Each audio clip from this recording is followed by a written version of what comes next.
Racikan berita.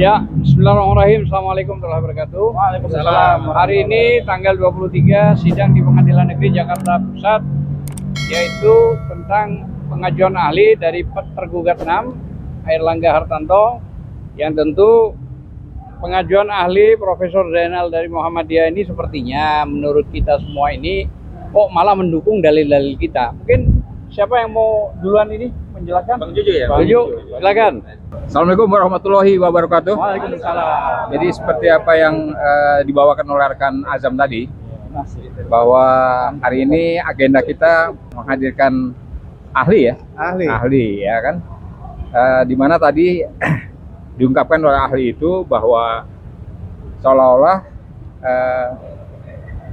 sebagai pribadi saat ini Joko Widodo sudah tidak menjabat presiden lagi, maka statusnya adalah sebagai pribadi, kan begitu. Nah, tadi diungkapkan oleh beliau secara tidak langsung bahwa Joko Widodo itu secara pribadi punya hak itu memberikan keterangan dan kesaksian apapun ya, terutama tentang tentang kasus kita, ada kasus Pondok Indah Kapuk 2 sekarang ini. Oleh karenanya, karena persoalannya yang dipersoalkan oleh tim hukum dari Hartanto, Airlangga Hartanto ya, dengan tim hukum dari Jokowi dan yang lain-lain itu, mereka mencoba mengarahkan bahwa kasus kita ini adalah bagian dari domain TUN ya. Artinya Pengadilan Tata Usaha Negara ya, TUN begitu, seperti itu. Mereka mencoba mengarahkan itu. Jadi seolah-olah apa yang sudah kita gugat di Pengadilan Negeri Jakarta Pusat ini adalah secara absolut hakim tidak berwenang ya. Jadi kesannya mereka mengarahkan agar gugatan kita itu ditolak, kan seperti itu. Nah ini kan lucu. Sementara rekan Khosudin sudah menanyakan yang arahnya sebetulnya ke pasal 1365 yaitu perbuatan melawan hukum terhadap kasus kita ini, sehingga sebetulnya sudah jelas lah ya, sudah jelas perbuatan aguan ya Pondok Indah Kapuk, PT Pondok Indah Kapuk itu jelas merupakan perbuatan melawan hukum, di mana terjadi pelanggaran hukum pada masyarakat di Pantai Indah Kapuk itu ya, Tangerang ya, terutama ya wilayah Tangerang, terhadap lahannya dan tanahnya ya, pengusiran, intimidasi dan lain-lain, itu merupakan bagian dari pelanggaran perbuatan PMH, perbuatan melawan hukum pasal 1365 itu jelas. Jadi artinya kesimpulan dari ahli dari pihak tergugat ya, itu menurut saya sangat tidak memenuhi syarat, tidak sesuai dengan apa yang mereka buktikan. Dan kita berharap bahwa untuk selanjutnya mudah-mudahan di putusan setelah berikutnya dari pihak majelis hakim akan menilai gugatan ini secara objektif ya, secara objektif, dan kita bisa melanjutkan kasus ini sampai dengan pokok perkara persidangan.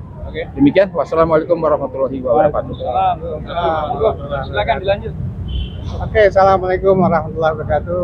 Alhamdulillah hari ini tanggal 23 Juni 2025 kita baru aja selesai menghadiri sidang gugatan kepada Pantai Indah Kapuk, dan ada 9 tergugat di sini.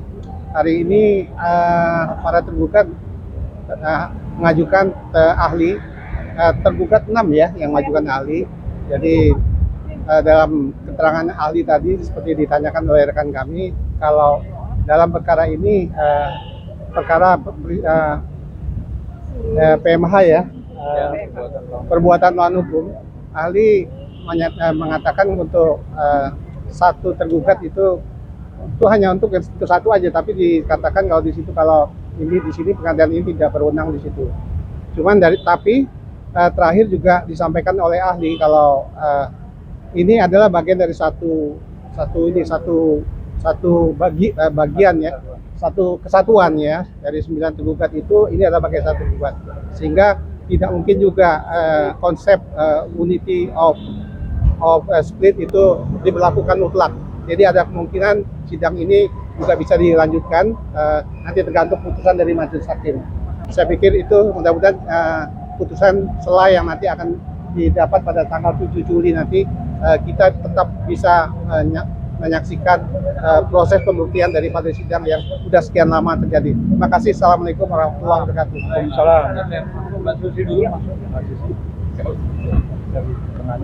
Assalamualaikum warahmatullahi wabarakatuh. Tadi sudah disampaikan oleh rekan kami terdahulu bahwa memang sebetulnya pengajuan ahli itu untuk di awal ini sebetulnya memang tidak lazim, karena biasanya itu dalam pengajuan ahli itu dalam pembuktian.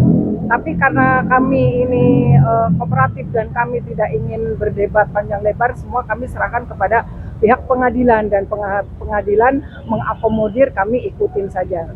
Sebetulnya apa yang disampaikan tadi oleh ahli sudah jelas, ada kompetensinya yang dipermasalahkan sama T6 ya, itu bahwa kalau menurut asumsi kami bahwa itu akan melepaskan kewajiban dan tanggung jawab. Artinya apa? Bahwa di situ seolah-olah T6 itu sudah melakukan kebijakan itu berdasarkan basicing. Artinya apabila ada permasalahan itu pasti harusnya larinya ke TUN. Tetapi kan kami di sini tadi seperti yang rekan terdahulu sampaikan bahwa ini bagian dari satu kesatuan yang dimana tidak mungkin displit, bahwa ini memang satu kesatuan itu PMH, bahwa gugatan kita ini PMH karena apa, yaitu tadi orang yang sudah tidak menjabat otomatis atas nama pribadi, dan tepatnya ya memang di peradilan umum begitu. Jadi seperti tadi yang ahli sudah sampaikan, untuk mantan Presiden Joko Widodo itu dari pihak kuasanya berharap dia akan dilepaskan karena kebijakan itu dilakukan ketika dia menjabat sebagai presiden. Itu asumsi kami ya, karena memang tadi dia menanyakan lah, ketika dia sudah tidak menjabat, apakah masih tetap dilakukan di peradilan umum atau di TUN. Dan tadi ahli sudah menjawab dengan tegas berkaitan dengan kebijakan, ketika kita di dalam gugatan itu yang ditujukan adalah pribadi, maka tentu saja di peradilan umum karena dia sudah tidak menjabat lagi. Nah, apabila kita mempermasalahkan keputusannya, yaitu baru di TUN, dan yang akan kita gugat pastinya presiden yang sekarang, yang menjabat sekarang. Jadi jangan beralih-alih atau berdalih atau mengalihkan tanggung jawab ya. Jadi kita semua di sini sudah memikirkan, sudah mempelajarin, tentu saja apalagi koordinator sudah mempelajari jauh-jauh hari atau jauh-jauh itu, dalil-dalilnya sudah jelas. Jadi jangan coba-coba mengalihkan kepada majelis hakim untuk berpedoman kepada kompetensi relatif. Jadi dari sini kami mohon pihak pengadilan tetap mempunyai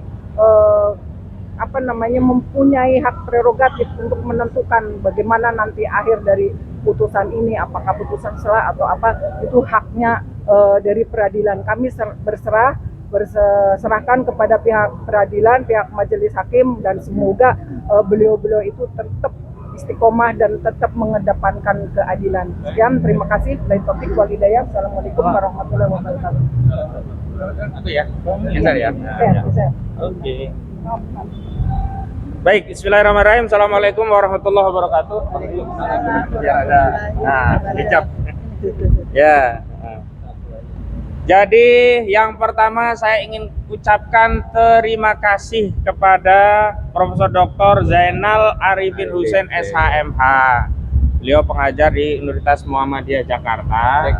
Ternyata beliau justru memberikan keterangan ahli yang keahlian beliau pendapat-pendapat beliau justru menguatkan gugatan kami. Terima kasih Pak Profesor. Profesional ya. Ya, dan beliau tidak kemudian bertindak tidak profesional ya. Iya, terpaksa. Mentang-mentang diajukan oleh tergugat 6 lalu membela tergugat 6 enggak. Ternyata beliau memberikan keterangan pendapat sesuai dengan kapasitas beliau, objektif, proporsional, dan justru kami simpulkan menguatkan dalil-dalil gugatan kami.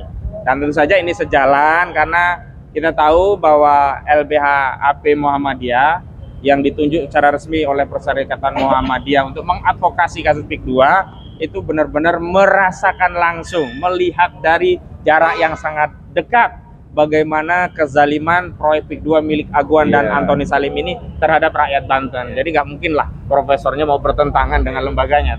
Jadi tadi kami semangat sekali ya memperdalam pertanyaan yang hasilnya justru menguatkan dalil-dalil gugatan yang kami ajukan. Yang kedua, adapun terkait substansinya itu adalah bahwa beliau justru menegaskan, nah ini kepada saudara Jokowi dan Erlangga Hartarto ya, justru kuasa hukum Jokowi yang bertanya ini namanya pertanyaan senjata makan tuan ya, pengennya ya kuasa hukum Jokowi bertanya, loh itu yang digugat jangan Jokowi secara pribadi ya presidennya lah, hari ini Prabowo ya Prabowo lah yang digugat. Nah justru keterangan ahli tadi menyatakan kalau perbuatan itu digugat atas individu sebagai pribadi, sebagai warga negara, ya harus dibawa ke peradilan biasa. Jadi peradilan umum, dalam hal ini Pengadilan Negeri Jakarta Pusat. Kenapa Pengadilan Negeri Jakarta Pusat? Karena salah satu tergugat itu yakni Antoni Salim domisilinya di Pengadilan Negeri Jakarta Pusat. Kalau ada beberapa tergugat, nah, di salah satu domisili sudah berwenang. Artinya apa? Justru menguatkan ya apa yang menjadi dalil-dalil kami, dan kami tegaskan memang kami tidak pernah menggugat presiden, tidak pernah menggugat menteri. Yang kami gugat pribadi saudara Joko Widodo dan saudara Erlangga Hartarto. Nah yang ketiga terkait substansinya adalah beliau justru menegaskan bahwa dalam konteks keperdataan itu kan kita menggugat berdasarkan pasal 1365 KUH Perdata, perbuatan melawan hukum. Sepanjang 3 unsur dipenuhi, maka ini layak untuk dikabulkan, walaupun mengabulkan atau tidak dikembalikan kepada majelis hakim. Apa unsur-unsurnya? Yang pertama ada perbuatannya, yang kedua perbuatan melawan hukum, yang ketiga merugikan, dan tiga-tiganya terjadi pada kasus proyek PIK 2. Perbuatannya apa? Di antaranya ya, ada 8 poin perbuatan yang kami jadikan dasar gugatan. Yang pertama, PIK 2 itu bebasin lahan berdalih PSN PIK 2 di hampir 9-10 kecamatan di Kabupaten Tangerang, bahkan ada yang di Tanara di Kabupaten Serang begitu. Padahal kalau merujuk kepada keputusan pembentukan PSN PIK 2 itu hanya di 1.755 hektar, berarti hanya di Kecamatan Kosambi saja. Lah ini perbuatan membebaskan lahan yang membuat rakyat takut, yang membuat rakyat kalau nggak dijual nanti takut digusur, nggak dapat duit. Akhirnya rakyat menjual murah dengan harga 50.000 perak pasti per dengan meter. ancaman-ancaman dong. Iya, ancaman itu perbuatan melawan hukum. Membebaskan lahan dengan dalih PSN padahal PSN-nya tidak di situ juga perbuatan melawan hukum. Ya, melawan hukum di mana? Nah, melawannya dalam konteks keperdataan. Kalau kita bertransaksi itu kan harus dengan kesepakatan asas fakta san serpanda. Ya kalau ada kesepakatan baru mengikat sebagai undang-undang. Kalau faktanya tidak ada kesepakatan. Faktanya tidak ada kesepakatan, paksaan, bahkan ada penyelundupan hukum, dibodoh-bodohi. Seolah-olah itu semuanya tanah di wilayah proyek PIK 2 itu PSN, padahal cuma 1.755. Nah, inilah yang kami masukkan kategori sebagai perbuatan melawan hukum. Merugikan, siapa yang merugikan? Ya jelas rakyat dirugikan. Belum lagi ya perbuatan-perbuatan yang lainnya, pagar laut, ya kan, akses ke laut menjadi terhalang kan terbukti. Belum lagi kecelakaan yang menimbulkan kematian karena truk-truk beroperasi tidak sesuai jadwal. Nah, perbuatan truk-truk beroperasi tidak sesuai jadwal untuk menimbun proyek PIK 2 ini juga perbuatan yang melawan hukum, merugikan. Sungai-sungai ditimbun. Sungai-sungai ditimbun. Itu juga perbuatan ya yang melawan hukum dan merugikan. Mana ada rakyat gak merasa rugi? Kami ya sudah keliling di Banten, rata-rata mereka merasa dirugikan. Lautnya dipagari, merasa dirugikan. Sungai-sungai ditimbun, merasa dirugikan. Kemudian mereka juga dirugikan karena selama ini ternyata ditipu, dibohong-bohongi oleh oligarki PIK 2, oleh perusahaan PIK 2 milik Antoni Salim dan Aguan ini. Katanya, rakyat ini adalah PSN, Proyek Strategis Nasional PIK 2. Jadi kalian harus jual ke kami. Ternyata bukan PSN. Dan tambahan ya, PSN-nya sendiri sudah dicabut. PSN. Dalam dua perspektif. Pertama, Presiden Prabowo Subianto tidak memasukkan PSN PIK 2 dalam PSN di RPJMN, ya, Rencana Pembangunan Jangka Menengah Nasional, produknya Prabowo Subianto dari 2025 sampai 2029, ya. Ada yang sifatnya carry over, ada yang sifatnya baru. Semuanya ada 99 PSN itu tidak ada proyek PSN PIK 2, juga tidak ada BSD, ya. Termasuk Rempang tidak ada. Artinya ini sudah dibatalkan. Termasuk Surabaya. Termasuk Surabaya. Nah, yang kedua, bahkan ada yang spesifik, ya, menyatakan bahwa status PSN PIK 2 melalui regeling pengaturan yang diatur melalui lampiran yang dikeluarkan oleh Menko Perekonomian Airlangga Hartarto sudah dilakukan judicial review ke Mahkamah Agung oleh ICMI, Ikatan Cendekiawan Muslim Indonesia. Tapi ICMI-nya kayaknya ICMI Tangerang kalau nggak salah, ya. Dan sudah dikabulkan, dibatalkan. Artinya stop ya. Ya harusnya di stop. Tapi sampai hari ini proyek-proyek aguan jalan terus. Masih arogan. Pagar laut belum tuntas, pembangunan jalan terus, tanah-tanah masih terus diuruk. Ya, ini namanya jelas-jelas perbuatan melawan hukum. Memang ada unsur pidananya, tapi kami tidak masuk ke unsur pidana. Kami hanya fokus di 1365 KUH Perdata tentang adanya perbuatan melawan hukum yang itu jelas merugikan. Nah, selanjutnya saya juga ingin kutip pendapat ahli tadi begitu.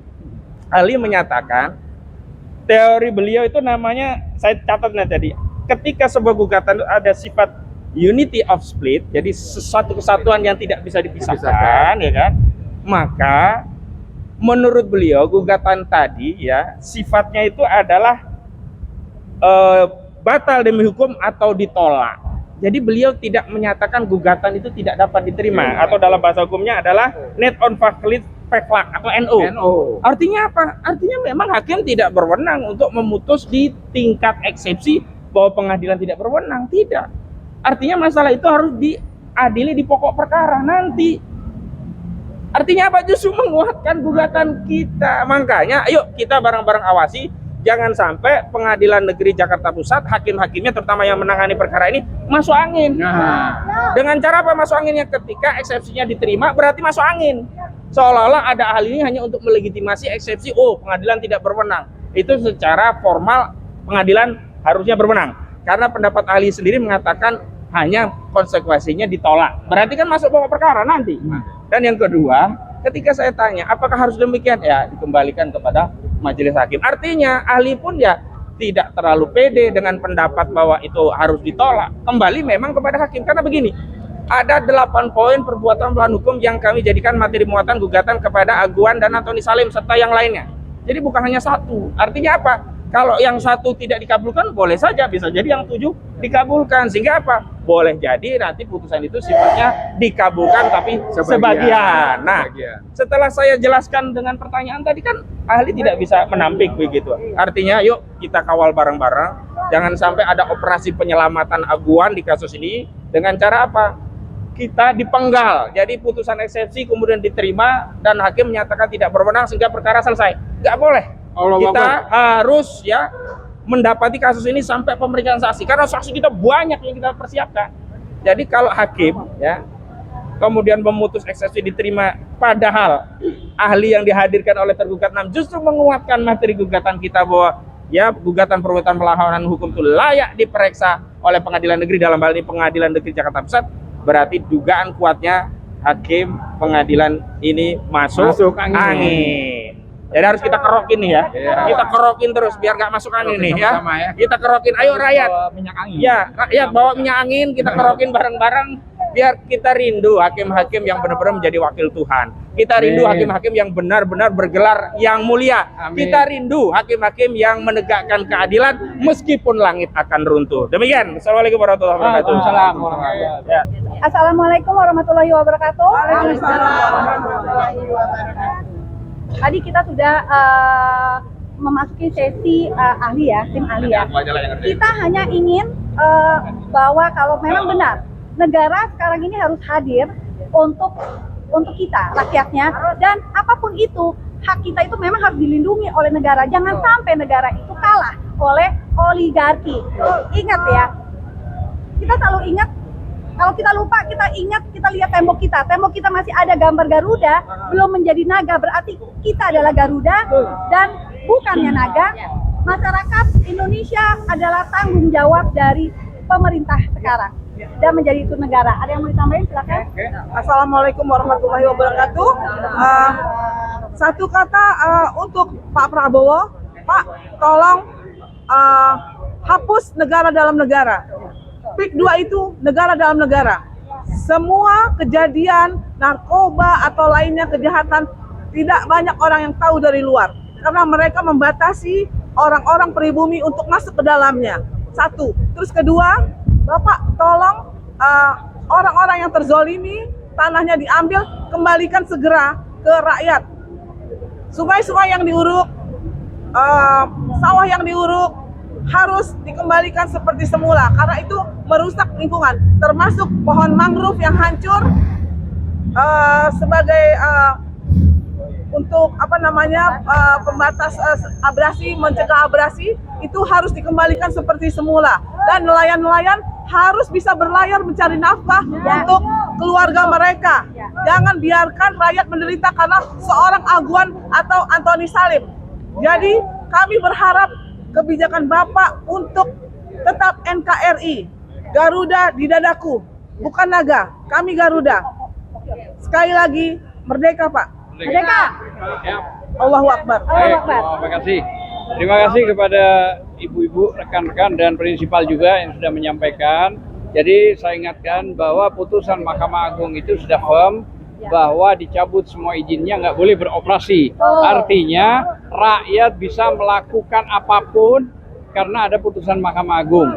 Jadi nggak perlu ditakuti lagi ya. Kalau tetap Aguan CS ini atau oligarki melakukan itu, boleh dikawal sebisa-bisanya oleh rakyat, dilawan, nggak apa-apa. Karena itu ada putusan MA. Ya.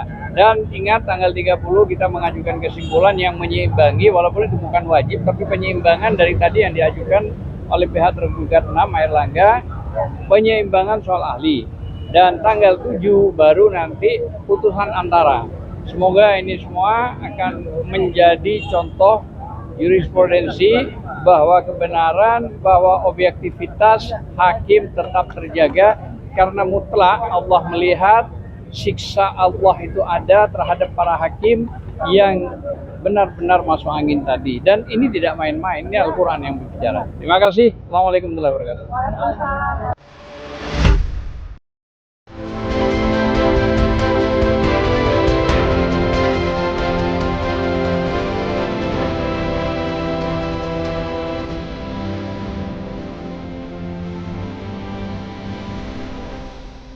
Racikan Berita